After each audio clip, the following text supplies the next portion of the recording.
Good evening everybody. जैसा कि आप सभी को पता है कि देश में लोकसभा चुनाव कराए जा रहे हैं और ये विभिन्न चरणों में संपन्न होगा।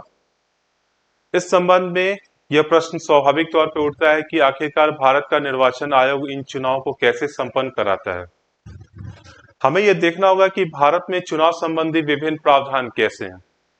भारत के संविधान में स्पष्ट तौर पर यह कहा गया है कि भारत एक लोकतांत्रिक गणराज्य होगा और किसी भी जीवंत लोकतंत्र के लिए यह आवश्यक हो जाता है कि वहां पे चुनाव निरंतर हो और एवं निष्पक्ष तरीके से संपन्न कराए जाए। तो भारत में जो चुनाव प्रक्रिया है उसके तीन विभिन्न पक्ष हैं। अगर हम इन तीन विभिन्न पक्षों की बात करें, जिसमें हमें सबसे पहले संवैधानिक पक्ष मिलता है, दूसरा सांविधिक पक्ष मिलता है और तीसरा प्रशासनिक पक्ष मिलता है।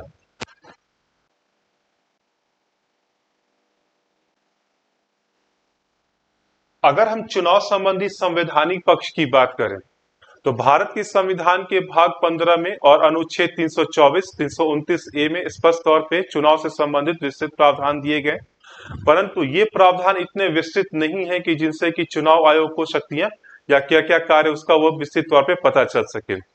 भारत के संविधान में सिर्फ एक रूपरेखा दी गई है कि भारत में चुनाव का संरचना किस प्रकार से होगा, चुनाव आयोग किस प्रकार से अपनी शक्तियां ग्रहण करेगा। इसी के पूरक के तौर पे भारतीय संसद ने विभिन्न अधिनियम को पारित किया। इन विभिन्न अधिनियम को हम कह सकते हैं एक प्रकार से सांविधिक प्रावधान, यानी कि संवैधानिक प्रावधान के अंतर्गत अगर हम दूसरे पक्ष की बात करें तो वह है सांविधिक पक्ष। सांविधिक पक्ष के अंतर्गत हमें यह देखना है कि भारतीय संसद ने कौन से ऐसे अधिनियम पारित किए जिससे कि चुनाव आयोग को उसकी शक्तियां प्राप्त होती हैं और वह इन्हीं शक्तियों का प्रयोग कर भारत में विभिन्न भागों में चुनाव संपन्न कराता है। तो सांविधिक पक्ष की अगर हम बात करें, इसमें जो सबसे पहला अधिनियम जो हम लोग को देखने को मिलता है वह है राष्ट्रपति एवं उपराष्ट्रपति चुनाव अधिनियम। दूसरा जो अधिनियम हमें देखने को मिलता है वह है लोक प्रतिनिधित्व अधिनियम और तीसरा परिसीमन अधिनियम। मैं इन अधिनियमों के बारे में विस्तार से नहीं जाना चाहूंगा क्योंकि ये एक अलग प्रकार का मुद्दा है, लेकिन यहाँ पे हमें ये ध्यान में रखना है कि जो मुख्य रूप से जो चुनाव कार्य कराए जाते हैं तो वो किस पक्ष के अंतर्गत आते हैं। ये पक्ष हमारा कहलाता है प्रशासनिक पक्ष। जब हम प्रशासनिक पक्ष की बात करें तो भारत में जो चुनाव संबंधी जो संरचना यानी कि संगठन संबंधी जो संरचना है वो एक प्रकार से त्रिस्तरीय है। त्रिस्तरीय कहने का मतलब है कि शीर्ष स्तर पे भारत का निर्वाचन आयोग आता है, राज्य स्तर पे राज्य के निर्वाचन आयोग कार्यालय आते हैं और जिला स्तर पे जो निर्वाचन कार्यालय होते हैं वो आते हैं। भारत का जो निर्वाचन आयोग है, जब भी लोकसभा के चुनाव होते हैं इन तीनों आपस में समन्वय करके ये चुनाव प्रक्रिया को क्या किया था, पूरा कराया जाता है। यानी कि एक प्रकार से अगर हम इस चीज को देखें तो शीर्ष स्तर पर जो निर्वाचन आयोग है, निर्वाचन आयोग की ही ये जिम्मेवारी होती है कि वह राज्यों से समन्वय स्थापित करके और जिला स्तर पे कार्यालय से समन्वय स्थापित करके भारत में चुनाव कार्यों को संपन्न कराए। यहाँ पर चुनाव आयोग की जो प्रशासनिक संरचना है इसमें सबसे मुख्य तौर पे यह देखा जाता है जो चुनाव आयोग की जो प्रशासनिक संरचना में उसके मुख्यालय कहाँ पर है। मुख्यालय जो चुनाव आयोग का है वो नई दिल्ली में स्थापित है और इसमें मुख्यतः 300 से 400 कर्मचारी काम करते हैं। परंतु ये जो कर्मचारियों की संख्या ये अपने आप में पर्याप्त नहीं होती है, ये किसी पूरे भारत में लोकसभा चुनाव को संपन्न करा सके। यानी कि एक प्रकार से जो निर्वाचन आयोग का जो कार्यालय है वो एक मॉनिटरिंग एजेंसी के तौर पे काम करता है। वास्तविक स्तर पे जो चुनाव संबंधी जो कार्य होते हैं वो धरातल स्तर पे होते हैं, यानी कि बूथ स्तर पे वो कार्य कराए जाते हैं। अब हमें ये जानना है कि चुनाव आयोग में जो प्रशासनिक कार्यालय है उसमें किस प्रकार के कर्मचारी काम करते हैं। तो यहाँ पे ध्यान देने वाली बात ये चीज है कि जो चुनाव आयोग का जो कार्यालय है वहां पे मुख्यतः दो तरह के कर्मचारी कार्य करते हैं। एक जो प्रतिनियुक्ति पर आए होते हैं, उसमें अधिकांशतः आपको वरीय अधिकारी शामिल होते हैं। दूसरी तरफ स्थायी कर्मचारी ऐसे होते हैं जो पूरी तरह से निर्वाचन आयोग कार्यालय से ही जुड़े होते हैं। इसे हम इस तरीके से समझ सकते हैं, निर्वाचन आयोग कार्यालय के कर्मचारी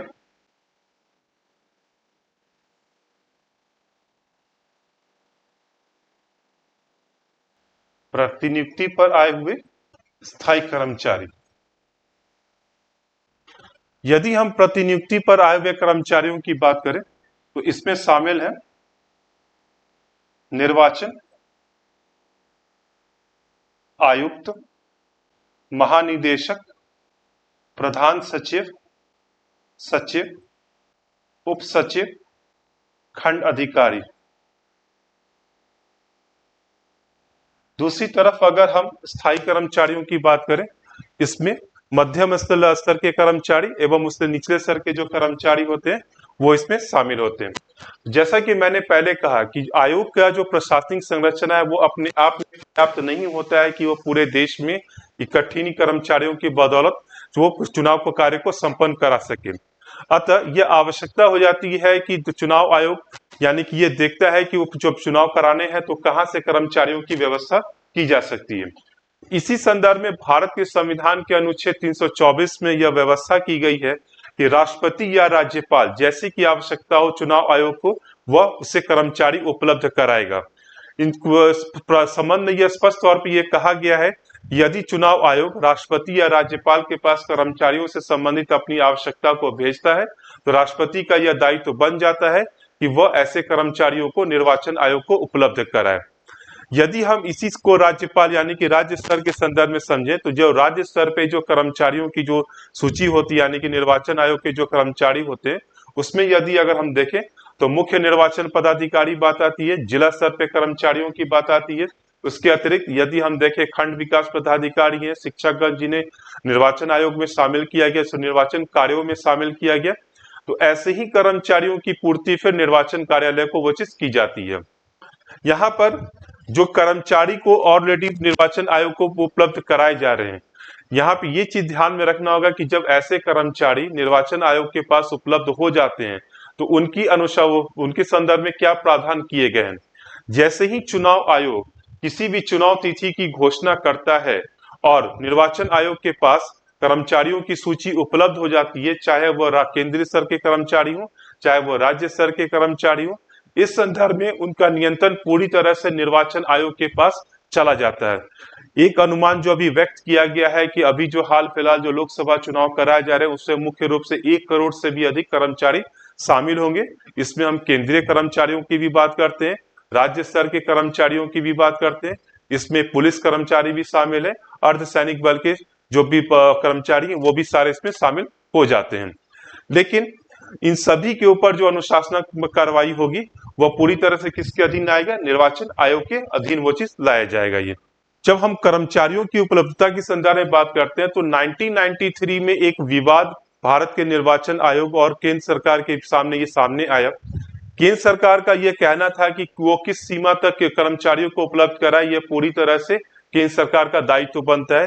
दूसरी तरफ निर्वाचन आयोग ने यह स्पष्ट किया कि यह उसका विशेषाधिकार है और यह संविधान में स्पष्ट तौर पे कहा गया है कि राष्ट्रपति या राज्यपाल ऐसे कर्मचारियों को उपलब्ध कराएंगे। तो अतः इस विवाद का समाधान सर्वोच्च न्यायालय के निर्णय से ही हुआ। यह विवाद जब सर्वोच्च न्यायालय में गया तो सर्वोच्च न्यायालय ने यह निर्णय दिया कि कोई भी कर्मचारी किस प्रकार से निर्वाचन आयोग के अधीन कार्य करेंगे यह केंद्र सरकार और निर्वाचन आयोग की आपसी सहमति से ही होगा। और इस निर्णय के बाद से अब तक इसी रीति का पालन किया जा रहा है, यानी कि केंद्र सरकार और निर्वाचन आयोग आपस में यह तय करते हैं कि किस सीमा तक कर्मचारियों को उपलब्ध कराया जाएगा। जहां तक कर्मचारियों की उपलब्धता की बात है यह तो केंद्र सरकार और निर्वाचन आयोग की सहमति पर आधारित होती है, परंतु इस संदर्भ में एक और मुख्य तथ्य यह भी है कि क्या कर्मचारियों की ऐसी श्रेणी भी है जो कि चुनाव कार्यों में नहीं लगाई जाएगी। इस संदर्भ में भी विस्तृत दिशा निर्देश उपलब्ध है, यानी कि निर्वाचन आयोग किसी भी सूरत में ऐसे कर्मचारियों को उपलब्ध नहीं करा सकते, ऐसे कर्मचारियों की मांग नहीं करा सकता है। वो ऐसे 10 कर्मचारी कौन कौन से, इसमें सबसे पहले आईएफएस अधिकारी आते हैं, इसके बाद दूरदर्शन कर्मचारी, दूरसंचार सेवा के अधिकारी, चिकित्सा सेवा के अधिकारी। भारत के निर्वाचन आयोग की जो चुनाव संपन्न कराने की जिम्मेवारी है उसमें एक और पक्ष भी शामिल है, यानी कि निर्वाचन आयोग को अगर अनुशासनात्मक कार्रवाई करने का भी अधिकार दिया गया है। यह अनुशासनात्मक कार्रवाई किस प्रकार से होती है, इस संदर्भ में पुनः हमें यह देखना पड़ेगा कि अनुशासनात्मक कार्रवाई किसके ऊपर ये चीजें की गई हैं। तो यहाँ पे हमें पुनः 2 वर्गीकरण करना पड़ेगा, यानी कि एक जो चुनाव कार्य में लगे हुए कर्मचारी हैं, दूसरी तरफ जो चुनाव कार्य करने जा रहे हैं, यानी कि जो चुनाव से संबंधित है, जो चुनाव लड़ रहे हैं, यानी कि राजनेता एवं स्टार प्रचारक के संदर्भ में। तो यहाँ पे जब जो चुनाव कर्मचारी जो होते हैं, यानी कि जो पूरी तरह से चुनाव कार्य में लगे हुए हैं, तो निर्वाचन आयोग को ऐसी पूरी तरह से शक्ति प्राप्त होती है कि यदि ऐसे कोई कर्मचारी जिन्होंने अपने चुनाव संबंधी दायित्वों का निर्वाह नहीं किया है, तो चुनाव आयोग उनके ऊपर अनुशासनात्मक कार्यवाही कर सकता है। यहाँ पे सर्वोच्च न्यायालय का निर्णय मैं फिर से उद्धृत करना चाहूंगा। सर्वोच्च न्यायालय ने यह स्पष्ट कर दिया था कि जैसे ही कोई निर्वाचन की तिथि घोषित हो जाती है और उसके पुनः बाद, यानी कि जब तक पूरी तरह से परिणाम नहीं आता है, तब तक ऐसे सारे कर्मचारी निर्वाचन आयोग के प्रशासनिक नियंत्रण में ही रहेंगे, चाहे वो राज्य का मुख्य सचिव ही क्यों ना हो या छोटे मोटे कर्मचारी ही क्यों ना हो। इन सभी के ऊपर नियंत्रण चुनाव आयोग का ही अंततः रहता है। और जैसे ही एक बार चुनाव प्रक्रिया संपन्न हो जाती है, तब कहीं जाके ऐसे चुनाव कर्मचारियों का नियंत्रण निर्वाचन आयोग के ऊपर समाप्त होता है। दूसरी तरफ अगर हम राजनेताओं की बात करें, यानी कि जो लोग चुनाव में लड़ रहे हैं या स्टार प्रचारक के तौर पे काम कर रहे हैं, उनके लिए एक मॉडल कोड ऑफ कंडक्ट है। इस पर मैं विस्तार में जाना नहीं चाहूंगा क्योंकि एक अलग मुद्दा है। मॉडल कोड ऑफ कंडक्ट का यदि वायोलेशन होता है तो पुनः निर्वाचन आयोग को शक्ति प्राप्त है कि वो ऐसे लोगों के ऊपर कार्रवाई करे। यहाँ पर अब हमें ये चीज ध्यान में रखना है कि जैसे पूरी तरह से चुनाव प्रक्रिया संपन्न हो गई, इसके बाद आयोग यह कार्य करता है कि वह एक ड्यू कॉन्स्टिट्यूशन सर्टिफिकेट जारी करता है। यहाँ पे ड्यू कॉन्स्टिट्यूशन का मतलब संगठन या संरचना से नहीं है।